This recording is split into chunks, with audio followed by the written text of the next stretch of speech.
Hello students, today we are going to cover the topic audit of cinema. तो देखिए students, receipts में हम cover करने वाले हैं कि सिनेमा हॉल को जो सेल ऑफ टिकट्स है, रेस्टोरेंट इनकम से और एडवर्टीजमेंट से जो रिसीट होती है उसको हम देखेंगे ऑडिट कैसे करेंगे। और दूसरा, पेमेंट के रिस्पेक्ट में जो टैक्स का पेमेंट होता है और जो एक्सपेंसेस और एडवर्टीजमेंट होते हैं और जो डेप्रिसिएशन चार्ज होता है, तो उस तरीके से कैसे इसका ऑडिट करना है। तो आगे प्रोसीड करते हैं।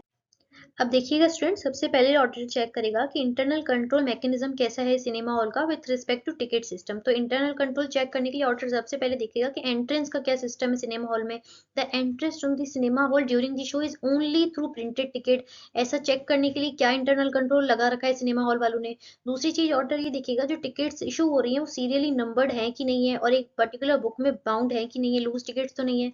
तीसरी चीज ऑडिटर ये चेक करेगा जो भी टिकट सोल्ड हो रही है फॉर ईच शो, जैसे मंडे का शो हो गया या मॉर्निंग का शो है, इवनिंग का शो है, एंड ईच क्लास। तो क्लासेस फॉर एग्जांपल ले लीजिए, एक ए नाम की क्लास है और एक बी नाम की क्लास है। तो इस रिस्पेक्ट में ऑडिटर क्या चेक करेगा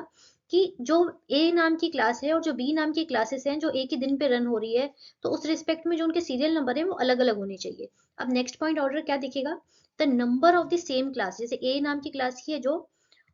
for the show on the same day, यानी ए नाम की क्लास के लिए भले ही सेम डे पे शो चल रहा है या हर वीक में शो चल रहा है, वो भले ही सीरियल नंबर उसका सेम चलना चाहिए, लेकिन इनका आपस में सीरियल नंबर अलग अलग होना चाहिए। ए क्लास का अलग होना चाहिए, बी क्लास का अलग होना चाहिए। और इसमें जो एक नाम की क्लास है उनका सीरियल नंबर सेम चलना चाहिए। अब जैसे फॉर एग्जाम्पल एक शो में तो इसमें सेल हुई 1 to 100 तक की, फॉर एग्जाम्पल मॉर्निंग के शो में, तो सेम ए क्लास के लिए जो इवनिंग में शो लगेगा वो 101 से स्टार्ट होना चाहिए। तो ये दर इसका कहने का मतलब है 101 तक जो भी उसकी नंबर ऑफ टिकट सोल्ड है वहां तक उसका नेक्स्ट रहना चाहिए।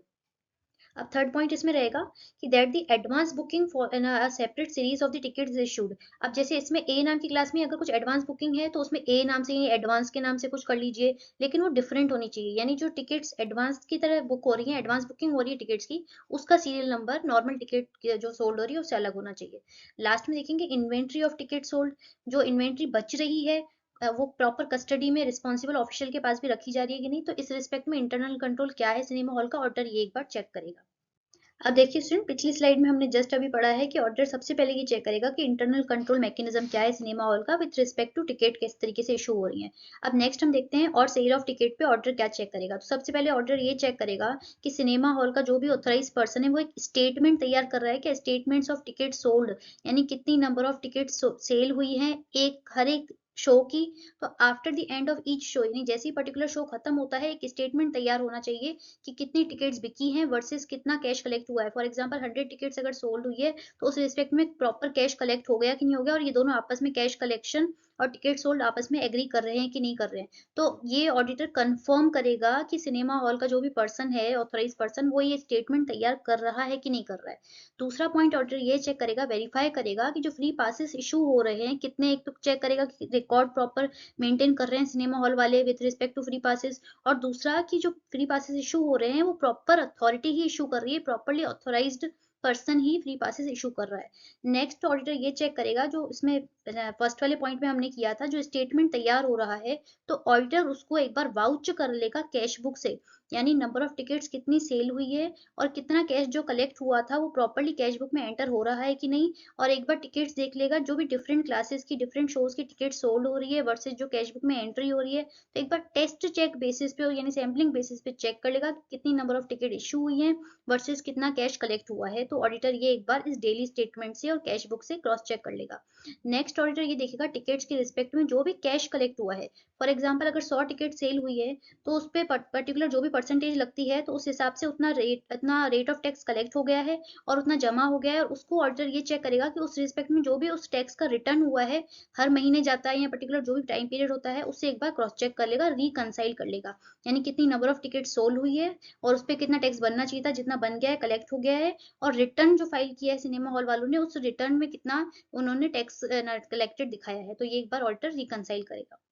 अब देखिए स्टूडेंट, सेल ऑफ टिकट के अलावा ऑडिटर ये भी चेक करेगा कि advertisements of slides and shorts से सिनेमा हॉल वालों को क्या क्या इनकम, क्या क्या रिसीट्स आ रही है। तो अभी कैसे चेक करेगा कि कितना चार्ज कलेक्ट कर रहे हैं, तो ऑडिटर ये वेरीफाई करेगा कि कितना चार्ज कलेक्ट हो रहा है with respect to advertisements of shorts and slides. तो इसके लिए सबसे पहले ऑडिटर देखेगा, रजिस्टर देखेगा कि इस रिस्पेक्ट में, एडवर्टीजमेंट के रिस्पेक्ट में अगर कोई रजिस्टर मेंटेन किया हुआ है तो एक बार वो रजिस्टर चेक करेगा। और दूसरा वो एग्रीमेंट देखेगा, यानी एडवर्टीजमेंट के रिस्पेक्ट में अगर कोई एग्रीमेंट किया हुआ है तो एग्रीमेंट में कितना नंबर ऑफ, कितना अमाउंट अमाउंट है, कितने टाइम पीरियड के लिए वो एग्रीमेंट है, तो वो ऑडिटर एक बार चेक कर लेगा to check the income from advertisement. अब नेक्स्ट ऑडिटर देखिएगा रेस्टोरेंट इनकम अगर कुछ आ रही है सिनेमा हॉल वालों को, तो रेस्टोरेंट इनकम के रिस्पेक्ट में ऑडिटर देखिएगा कोई पर्टिकुलर फिक्स्ड सम डिसाइड किया हुआ है या फिर फिक्स्ड परसेंटेज डिसाइड की हुई है, और वो किस तरीके से एनुअली आ रही है, तो ऑडिटर ये चेक करेगा कि भाई क्या टाइम पीरियड क्या है, क्या मोड है, उस इनकम आने का फिक्स्ड सम मोड है या फिक्स्ड परसेंटेज मोड है। दूसरा ऑडिटर ये चेक करेगा रेस्टोरेंट अगर जैसे अगर सिनेमा हॉल का खुद का है, भाई पहली चीज तो हमने पढ़ी अगर वो किसी आउटसाइडर को उन्होंने अलाउ किया हुआ है रेस्टोरेंट ओपन करने के लिए, तो उस रिस्पेक्ट में ऑडिटर देखेगा कि अगर वो रेस्ट किसी आउटसाइडर से फिक्स्ड सम बेसिस पे पेमेंट ले रहे हैं या फिक्स्ड परसेंटेज बेसिस पे ले रहे हैं। अब दूसरा ये है अगर वो किसी आउटसाइडर का नहीं है, सिनेमा हॉल वालों का खुद का है, तो ऑडिटर ऑडिटर इस रिस्पेक्ट में अकाउंट्स चेक करेगा कि इस रेस्टोरेंट के अकाउंट्स कैसे मेंटेन किए हुए हैं, और जो फूड स्टफ है उसको किस अकॉर्डिंग वो आइटम मेंटेन हो रहे हैं, सेल कैसे हो रही है, परचेज कैसे हो रही है, फूड स्टफ की कुछ कोल्ड ड्रिंक्स है, तो इस रिस्पेक्ट में ऑडिटर के अकाउंट्स चेक करेगा।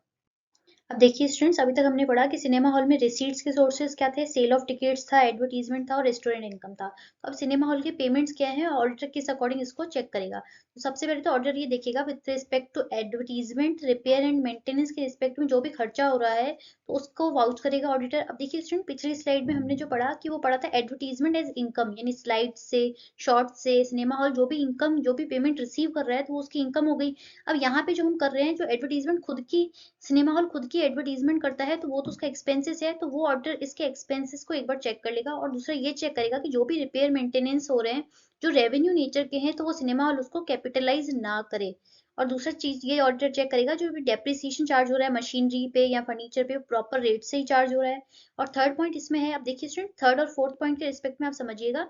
कि जो सबसे पहले तो मूवी जो बनाता है वो कहलाते हैं प्रोड्यूसर। प्रोड्यूसर मूवी बनाने के बाद इसके जो मूवी के राइट्स होते हैं वो दे देते हैं डिस्ट्रीब्यूटर्स को आगे डिस्ट्रीब्यूट करने के लिए, और ये जो डिस्ट्रीब्यूटर्स होते हैं वो आगे इस पर्टिकुलर सिनेमा हॉल वाले को ये राइट ट्रांसफर करते हैं ताकि वो अपने हॉल सिनेमा हॉल में वो मूवी रन कर पाए। तो अब जो यहाँ पे हम सिनेमा हॉल वालों की ऑडिट पढ़ रहे हैं, तो जो सिनेमा हॉल वाले हैं तो अपनी थिएटर में अपने सिनेमा हॉल में मूवी लगाने के लिए डिस्ट्रीब्यूटर को कुछ एडवांस पेमेंट करते हैं ताकि वो मूवी के राइट्स लेने के लिए। तो अब यहाँ पे यही बात हो रही थी, तो ऑडिटर ये चेक करेगा कि सिनेमा हॉल वालों ने जो भी फिल्म को रन करने के लिए जो भी बिल दिए हैं, यानी सिनेमा डिस्ट्रीब्यूटर्स को कितना पेमेंट किया है, उस पेमेंट के रिस्पेक्ट में कितने बिल इशू हो चुके हैं, कितने इन प्रोसेस में है, और सिनेमा हॉल वालों को जो डिस्ट्रीब्यूटर्स का एग्रीमेंट क्या है, ऑडिटर ये तीन चीजें इसमें चेक करेगा कि कितना बिलिंग हो चुकी है, कितना इन प्रोसेस में है, और एग्रीमेंट क्या है डिस्ट्रीब्यूटर्स के साथ सिनेमा हॉल वालों का। दूसरी चीज इसमें ऑर्डर ये चेक करेगा लास्ट पॉइंट में, देखिए स्टूडेंट्स दो पॉइंट है इसमें, कि जितना भी अनएडजस्टेड एडवांस है, यानी जितना भी इसमें एडवांस दिया था,